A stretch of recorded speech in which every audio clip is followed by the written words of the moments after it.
नमस्कार दोस्तों, मैं रवि व्यास आप सभी का वशिष्ठ प्राइवेट ITI के ऑनलाइन पोर्टल पर स्वागत करता हूं। आज अपने पहले लैप वाइंडिंग के बारे में पढ़ा, अब इस वीडियो में अपने वेव वाइंडिंग के बारे में पढ़ते हैं। लैप वाइंडिंग के बारे में एक चीज़ रह गई थी कि जब कम्यूटेटर पिच ±1 हो तो उसको क्या बोलते हैं अपने, सिंप्लेक्स बोलते हैं। जैसे कि माना मैंने ये कम्यूटेटर पिच थी 1, 2, 3, इस हिसाब से कम्यूटेटर सेगमेंट बने। तो अगर एक वाइंडिंग यहाँ से शुरू हुई तो मैंने कहा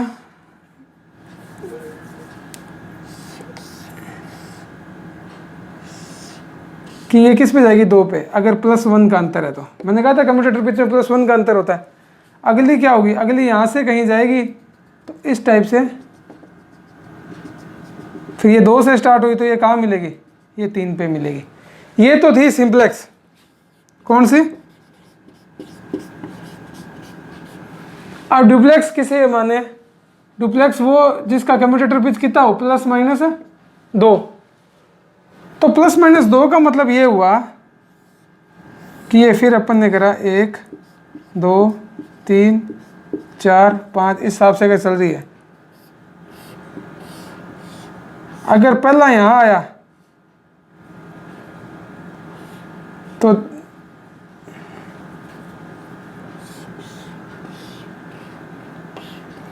इन कम्यूटेटर सेगमेंट के बीच का अंतर कितना होगा, +2। अगर इधर जा रही है तो प्रोग्रेसिव, इधर आ रही है तो रिट्रोग्रेसिव। अगली अगर मैं स्टार्ट करूं तो 3 से स्टार्ट होगी या 2 से भी स्टार्ट करूं अगर मैं, तो ये कहाँ जाएगी, 4 पे। या मैं यूं भी स्टार्ट कर सकता हूं, 3 से स्टार्ट करी और मैं चला गया किस पे, 5 पे। तो इन दोनों के बीच कम्यूटेटर बीच का अंतर कितना हुआ, +2। तो ये कौन सी होगी, डुप्लेक्स। अगर ये अंतर 3 का हो तो ट्रिप्लेक्स और m का हो तो मल्टीप्लेक्स। तो वही मैंने वहाँ लिखा था लैप वाइंडिंग के प्रकार में कि सिंप्लेक्स जिसमें कम्यूटेटर पिच कितनी हो, +1, और मल्टीप्लेक्स जिसमें कम्यूटेटर पिच कितनी हो, ±m। मतलब 1, 2, 3, 4, 5 उस हिसाब से चले। ये इतनी सी चीज़ रह गई थी तो ये उसमें लिख देगा। अब बात करते हैं वेव वाइंडिंग की। वेव वाइंडिंग में क्या है, किस लिए यूज होती है, पहले ये देख लेते हैं। वेव वाइंडिंग को अपने सीरीज वाइंडिंग भी कहते हैं।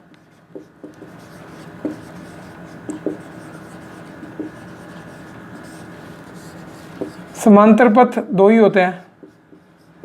समांतर पथ पोल चाहे कितने भी हो, लेकिन समांतर पथ कितने होंगे, 2। ब्रश कितने होंगे, 2। इक्वलाइजिंग बार, लाइजिंग बार यूज नहीं होगी। क्यों? क्योंकि समांतर पथ कम ही है, इसमें तो सिर्फ 2 ही रहेंगे। तो समांतर पथ ज़्यादा हो तो सर्कुलेटिंग करंट की दिक्कत रहती है, लेकिन वेव वाइंडिंग में समांतर पथ कितने हैं, पहले ही 2 ही हैं। तो इस कंडीशन में इक्वलाइजिंग बार की जरूरत नहीं पड़ेगी। फिर आगे बात करें अपने, ये हाई वोल्टेज और लो करंट के लिए यूज होगी। समझ गए बात को, हाई वोल्टेज और लो करंट के लिए यूज होगी। तो ये कुछ चीज़ें इसमें इंपॉर्टेंट थी, किसकी, वेव वाइंडिंग है। और एक चीज़ और, इसमें मैकेनिकल अनबैलेंस की कंडीशन ज़्यादा रहती है, वाइब्रेशन ज़्यादा रहता है रोटर में, मैकेनिकल अनबैलेंस ज़्यादा रहता है।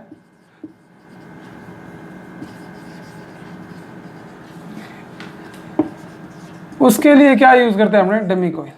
तो पूछा गया बहुत बार क्वेश्चन है कि डमी कोयल कौन सी वाइंडिंग में यूज होती है, तो वेव वाइंडिंग में। इक्वलाइजिंग बार कौन सी वाइंडिंग में यूज होती है, लैप वाइंडिंग में। समांतर पथों की संख्या लैप वाइंडिंग में कितनी होती है, जितनी पोल की संख्या होती है। समांतर पथों की संख्या वेव वाइंडिंग में कितनी होती है, 2 होती है। तो ये सब इंपॉर्टेंट क्वेश्चन है। इससे बार मैं फिर से कह रहा हूँ कि वेव वाइंडिंग में, लैप वाइंडिंग में, आर्मेचर वाइंडिंग में इससे बाहर कोई क्वेश्चन अगर पूछा क्वेश्चन तो इससे बाहर क्वेश्चन नहीं जाएगा। थोड़ी वाइंडिंग समझ लेते हैं कैसे होगी, उसके बाद फिर कल अपने EMF इक्वेशन से आगे स्टार्ट करेंगे।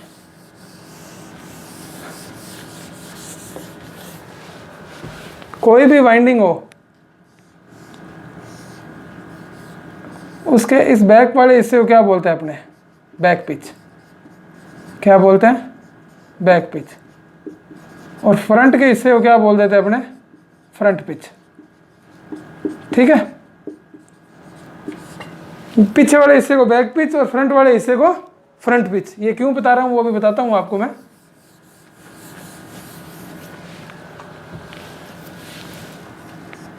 वेव वाइंडिंग में जो बैक पिच है वो किसके बराबर होती है, 2C/P प्लस माइनस के। यहाँ क्या है, इस वाई बी बैक पिच और फ्रंट पिच को हमेशा अपने को विषम संख्या में रखना है। तो इसको विषम संख्या में करने के लिए जो मान चाहिए वो क्या होता है मेरा, यहाँ पे के होता है। तो इसमें बात करूँ मैं कि इसमें अपने को दिया गया 4 जो पोल की मशीन है जिसमें जो है 9 कोयल जो है 9 कम्यूटेटर जो है अपने सेगमेंट लगे हुए हैं। इसमें 9 कम्यूटेटर सेगमेंट लगे हुए हैं। तो नंबर ऑफ कोइल्स, मैंने एक बार आपको बताया था कम्यूटेटर पढ़ रहे थे तब, नंबर ऑफ कोइल्स बराबर क्या होता है, number of commutator segment. Number of coils equal to किसके होता है, नंबर ऑफ कम्यूटेटर सेगमेंट। अब सेगमेंट क्या हुए, खांचे, स्लॉट। एक क्वेश्चन दिया कि 4 पोल की मशीन है और कम्यूटेटर के जो सेगमेंट है वो कितने हैं, कम्यूटेटर स्लॉट जो है वो कितने हैं, 9 है। तो इसमें वेव वाइंडिंग आप करके दिखाओ। तो मैंने देखा कि जितने नंबर ऑफ कम्यूटेटर सेगमेंट होते हैं उतने ही नंबर ऑफ कोइल्स होती है। ठीक है, तो यहाँ सी क्या है फॉर्मूले में, कोइल ही है।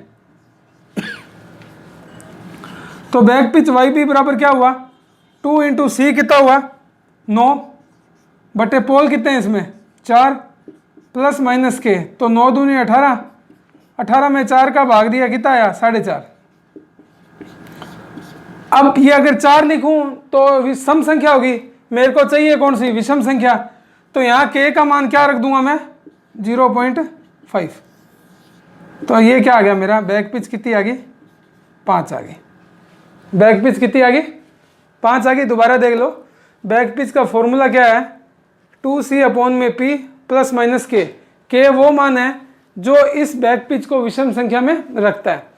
अब सी क्या है, कोइल्स है। अब कोइल अपने को पता नहीं कितनी है, लेकिन मेरे को एक फॉर्मूला पता है कि नंबर ऑफ कोइल्स जो है वो नंबर ऑफ कम्यूटेटर सेगमेंट के बराबर होती है। तो नंबर ऑफ कम्यूटेटर सेगमेंट कितने हैं 9, तो नंबर ऑफ कोइल्स भी कितनी हो जाएंगी 9। तो 2 इंटू 9 बटे 4 प्लस माइनस के 4.5 हुआ। मेरे को कैसा चाहिए, विषम संख्या चाहिए, तो ये क्या होगी 5 होगी। तो मेरी बैक पिच कितनी आ गई 5 हो गई। अब वाइंडिंग पिच निकालना चाहे वाई क्या होती है अपनी, वाइंडिंग पिच। वाइंडिंग पिच ये क्या देख रहे हैं कि अपन ने पढ़ तो लिया वेव और लैप में कि ये क्या काम करती है, कैसे होती है, लेकिन मैं ये चाह रहा था कि एक बार क्यों ना आपको एनिमेशन के थ्रू और बोर्ड पे भी आपको वाइंडिंग बनानी सिखा दूं कि वाइंडिंग जो है वो बनती कैसे। तो वाइंडिंग पिच का फॉर्मूला होता है 2C/P बटे 2 प्लस माइनस 2। ठीक है, प्रोग्रेसिव है तो +2, रिट्रोग्रेसिव है तो -2, बढ़ते क्रम में है तो +2, घटते क्रम में है तो -2। अब कोइल कितनी थी बटे पोल कितने थे 4 बटे 2 प्लस 2, प्रोग्रेसिव मान के चलूँ अगर मैं, तो 9 दूनी 18, 18 4 में 2 का भाग दिया 2 प्लस 2, 9 दूनी 18 और यहाँ ये ऐसा था। तो 18 और 2 20, 20 बटे 2 कितना हो गया 10। तो अब मेरी वाइंडिंग पिच कितनी होगी 10। अब कम्यूटेटर पिच जो होती है, कम्यूटेटर पिच जो होती है वो वाइंडिंग पिच की आधी होती है। तो वाइंडिंग पिच कितनी थी 10 बटे 2 बराबर 5। फ्रंट पिच भी निकालना चाहूँ तो मैं निकाल सकता हूँ, क्योंकि टोटल वाइंडिंग पिच किसके बराबर होती है, back pitch plus front pitch. तो टोटल वाइंडिंग कितनी थी मेरे पास 10, बैक पिच कितनी है 5 निकाली थी मैंने, प्लस वाई एफ, तो वाई एफ भी कितना हो जाएगा यहाँ 5 हो जाएगा। अब ये सारे आंकड़े मेरे को इस वाइंडिंग में ज़रूरत पड़ेंगे। देखो मैं 1 से लेके चल रहा हूँ शुरुआत से, ये डबल लेयर वाइंडिंग है, डबल लेयर वाइंडिंग है। 1 से चलूँ तो बैक पिच कहाँ होगी, बैक वाले हिस्से में, तो ये यहाँ से चलेगी, किस पे जुड़ी, 1 में बैक पिच कितनी थी मेरी, बैक पिच आई थी 5, जहाँ जैसे वहाँ पोल पिच आई थी ना स्लॉट पर पोल स्लैब वाइंडिंग में, वैसे ही वेव वाइंडिंग में बैक पिच को यूज़ करेंगे अपने। बैक पिच कितनी है मेरी 5, तो 1 में 5 को जोड़ा तो कितना हुआ 6 हुआ। अब कम्यूटेटर पिच कितनी है मेरी 5, एक ही मैं ये माना ये यहाँ से चालू हुआ 1 से होता हुआ, अब मैं 1 और प्लस 5 कितने हो गए 6 हो गए। अब ये यहाँ से होता हुआ कम्यूटेटर पिच मेरी कितनी है, लैप वाइंडिंग में कितनी होती थी +1, तो मैं 1 से आगे 2 पे मिला देता था। अब यहाँ कितनी है 5, तो ये 1 में 5 जोड़ा तो 6, तो ये वाइंडिंग आके यहाँ रुकेगी। अगली देखूँ मैं 6 से स्टार्ट होगी, अगली कहाँ से स्टार्ट होगी 6 से स्टार्ट होगी, कम्यूटेटर पिच कहाँ है अगली 6 पे है, तो 6 से स्टार्ट हुई। और कहाँ से भी मानूँ, अगर यूँ मानूँ तो ये अगर मैं मानूँ 11 से है तो ये कहाँ चली गई जाएगी 11 और 5 16, इस टाइप से चली जाएगी। तो इस हिसाब से ये वाइंडिंग और ये पिच जो है अपने यूज आती है,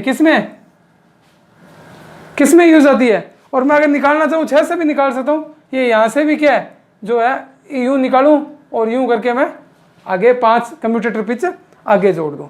तो ये क्या है बेसिक फंडे हैं किसके, जो अपनी है लैप और वेव वाइंडिंग के। अगर बनाना सीखना चाहो तो, नहीं बनाना सीखना चाहो तो वो आपकी इच्छा है, लेकिन मैंने बता दिया आपको कि ये बनती कैसे हैं। और इम्पोर्टेंट क्वेश्चन जो पूछे जाने वाले हैं वो आपको मैंने अलग से नोट भी करा दिए। एनिमेशन वाला वीडियो देखोगे तो उसमें अलग से ये बनी भी हुई है, तो दिखने में कैसी होती है वैसे वो बता देता हूँ आपको मैं।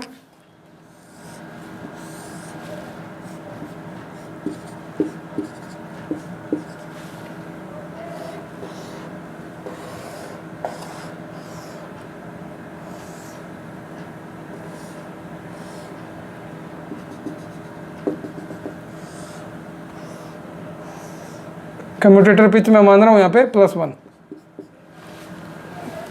तो ये आ गई, यहाँ स्टार्ट कहाँ से हुई 2 से हुई ना, तो ये ख़त्म कहाँ होगी 3 पे, ख़त्म कहाँ होगी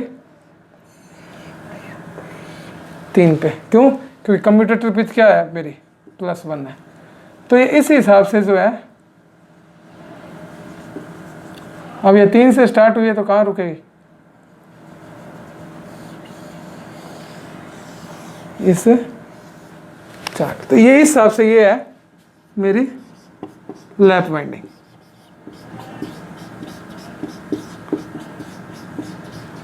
अब अगर ये तो थी आगे बढ़ रही है तो प्रोग्रेसिव, अगर ये एक था, एक के बाद ये अगर यहां पीछे जाए, ये जो स्लॉट ऐसे बढ़ रहे थे वो अगर यूं बढ़ते जाए तो ये कैसी होगी। अब जैसे ये था, ये जो है 1 से 2, 2 से 3, 3 से 4 जा रहे हैं, तो कौन सी थी प्रोग्रेसिव। अब 1 से यूं पीछे आ जाए तो ये क्या हो जाएगी रिट्रोग्रेसिव। इस कंडीशन में पोल पिच क्या हो जाएगी मेरी, कम्यूटेटर पिच क्या हो जाएगी -1 हो जाएगी। ठीक है जी। अब मैं बात करूं वेव की।